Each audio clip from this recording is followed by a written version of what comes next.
Okay, let's get started with this program where we are going to create a search number class. This search number class is going to take a sentence as an input from the user, and it is going to find out if the sentence contains any numbers. For example, in this sentence, this number 1 and this number 2, these two are numbers, and mind you, the numbers need not be integers, they can be floating point numbers as well. So let's get started. The class name, as it is already given to you, it is class search numbers. Let me just increase the size of the notepad so that it is easier for you to see.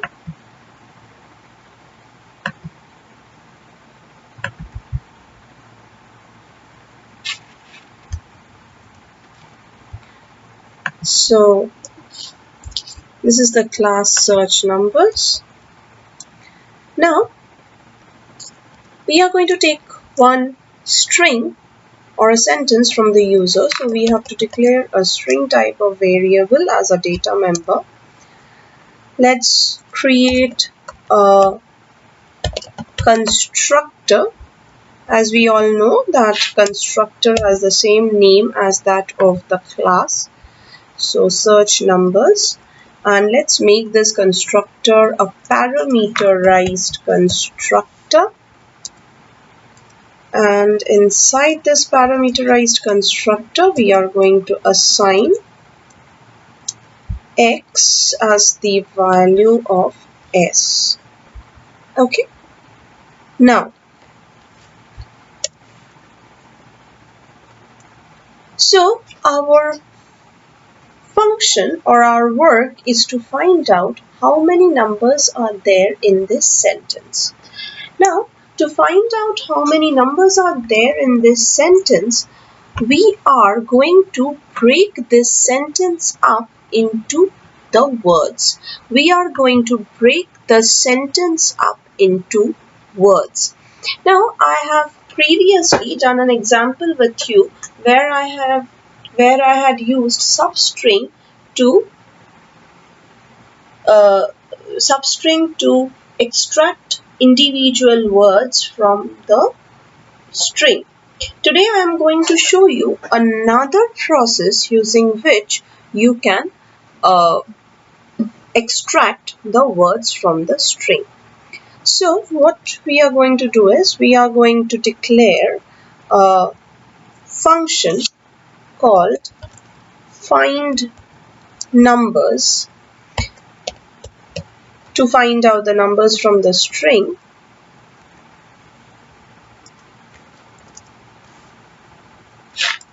And inside this function,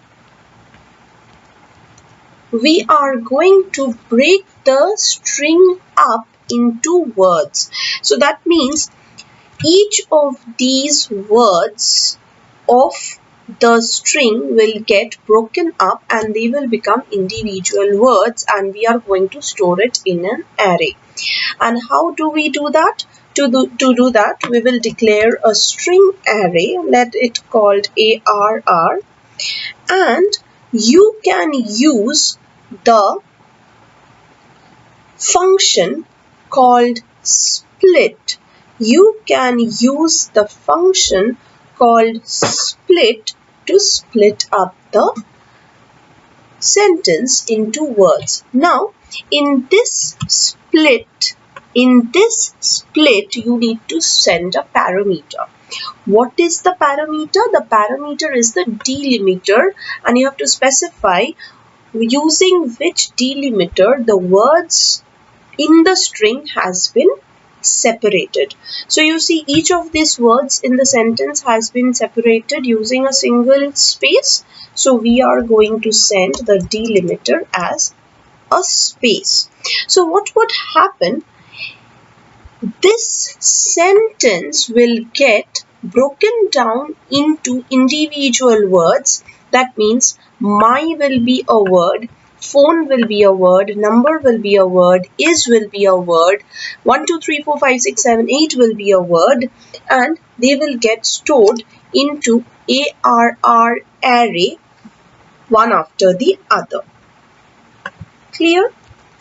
Now we declare a variable called CNT to count the number of numbers. You see, the question requires us to find out the number of numbers. So we are declaring the CNT variable to find out the number of numbers in the sentence. Now, since now the sentence has been broken down into small words that has been stored in the array, we are going to process the individual words to find out whether they are numbers or not. So for that, to process the array, obviously we can use a loop. So int I is equals to 0, I is less than. Now, you never know how many words are there in the sentence. So when you have split the sentence into individual words and stored it in the array, you don't know what is the length of the array. But Java gives you a way to find out the length of your array or number of elements in your array. And what is that? That is array name dot length and I++. So we will follow this loop, and inside this loop, for each an individual word stored as an individual element in the array, we are going to call another function is number, and this will be a user defined function which will return me true or false and show that whether the ith element of the array is a number or not. Is that clear? I will repeat again. IsNumber will be an user defined function that we will just define right now, and in that function we will be sending each and every individual element of the array. This function is going to return me true or false. True if the element is a number, false if the element is not a number. Fine. So if true, if it is a number, then we are going to increase the count that we have got a number, plus we are going to print that number on our console. Clear? Right?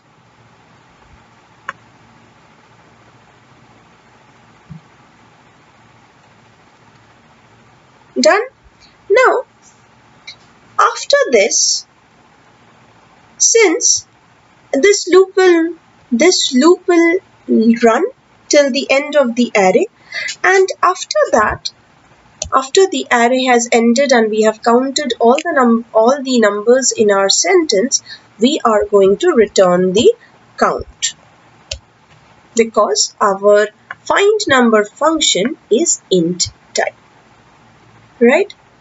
Now comes where we are going to declare or define rather the int number function. So as we have already discussed, it will be a Boolean return type function is number, and we are going to send or pass each individual array element. And what is each individual array element? Each individual array element is nothing but it is a string, right? So the parameter of isNumber function will be a string.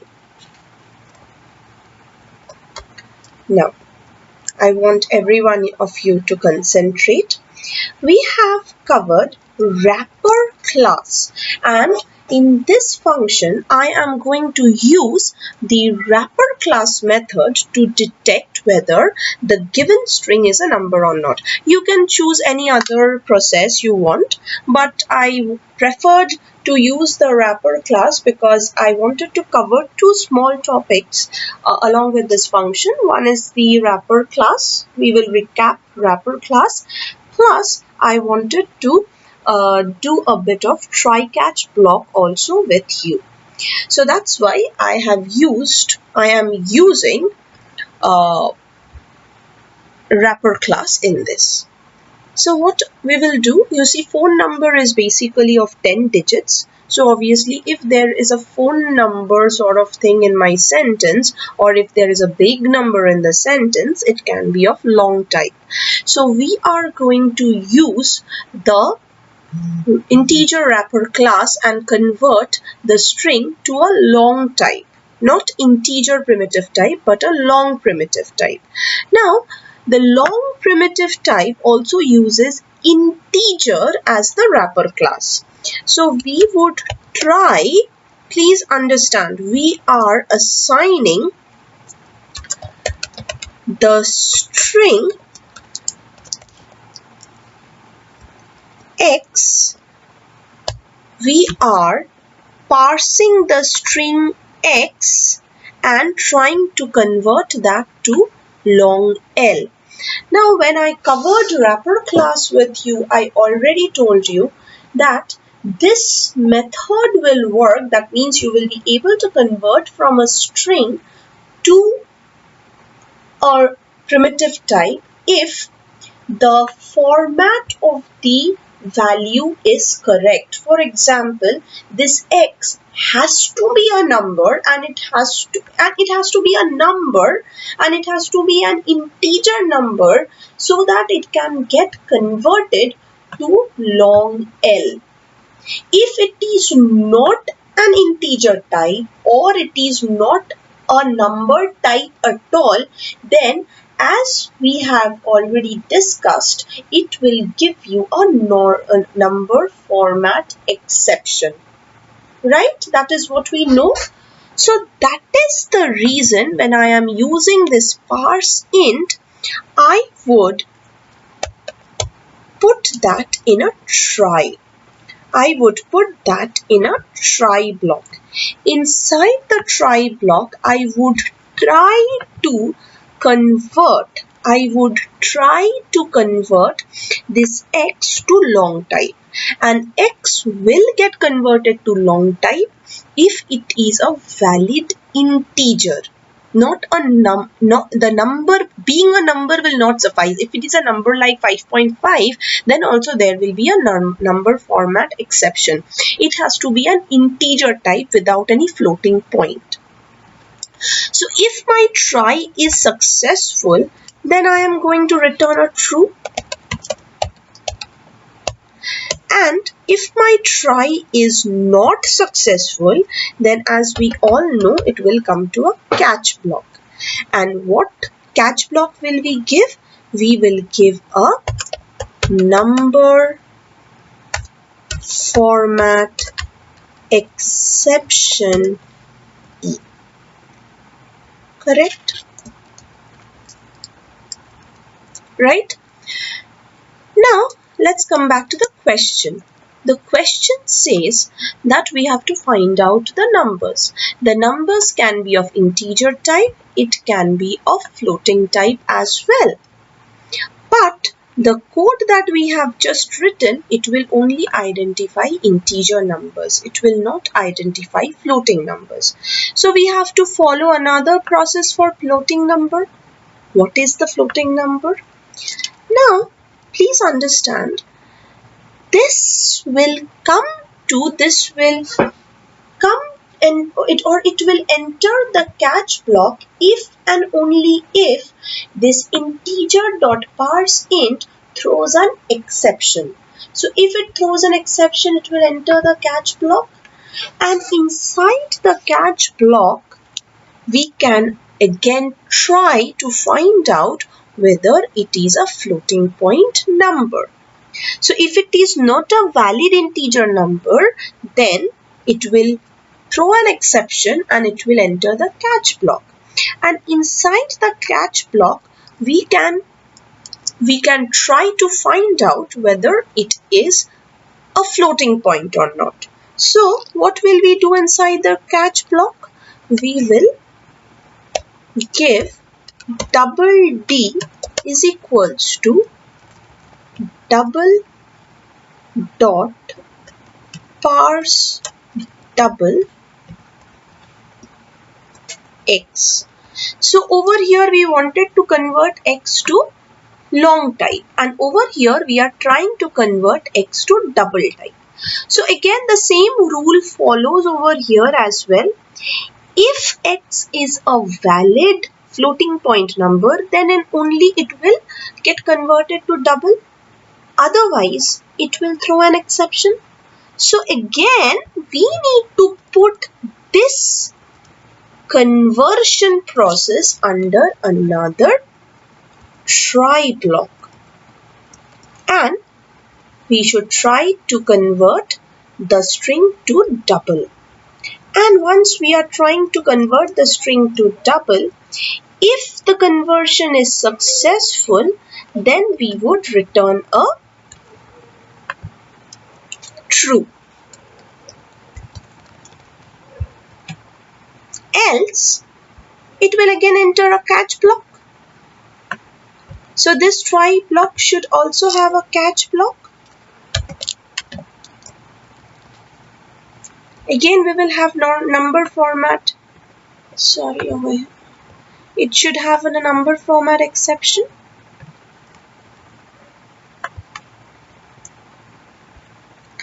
And inside this number format exception, we would return false. Why will we return false? We will return false because it was neither an integer nor a floating point number. So we will return a false. Now, there are several things I want you to take or mark. First thing, over here I have used a nested try catch. This is a catch block, and inside the catch block I have again used another try catch.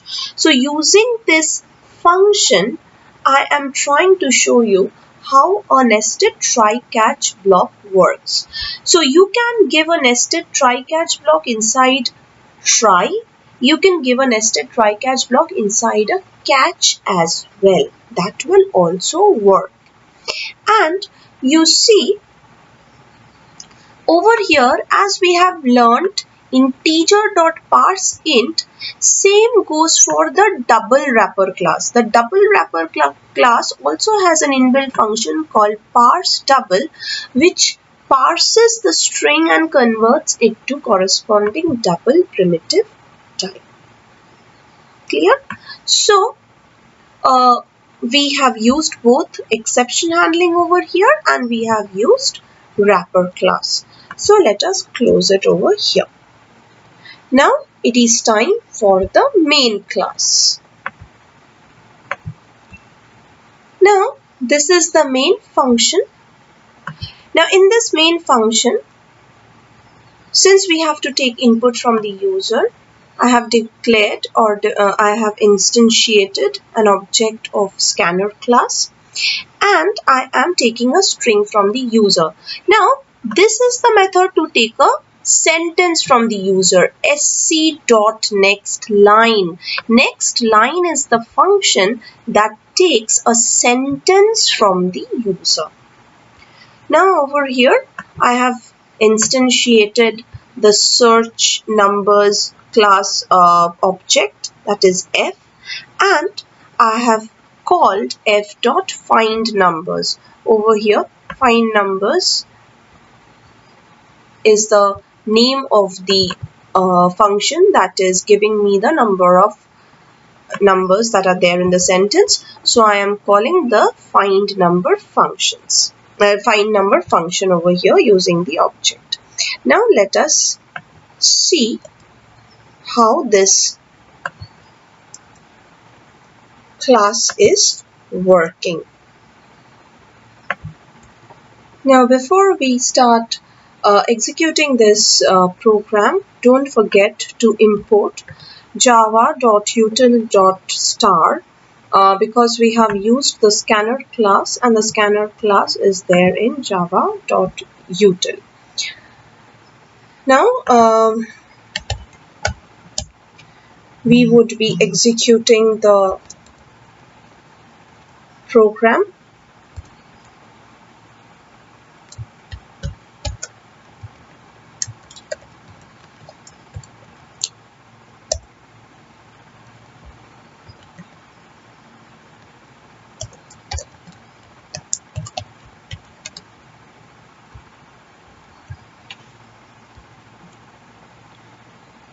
So that is, the program has compiled, and now we will run the program using Java command.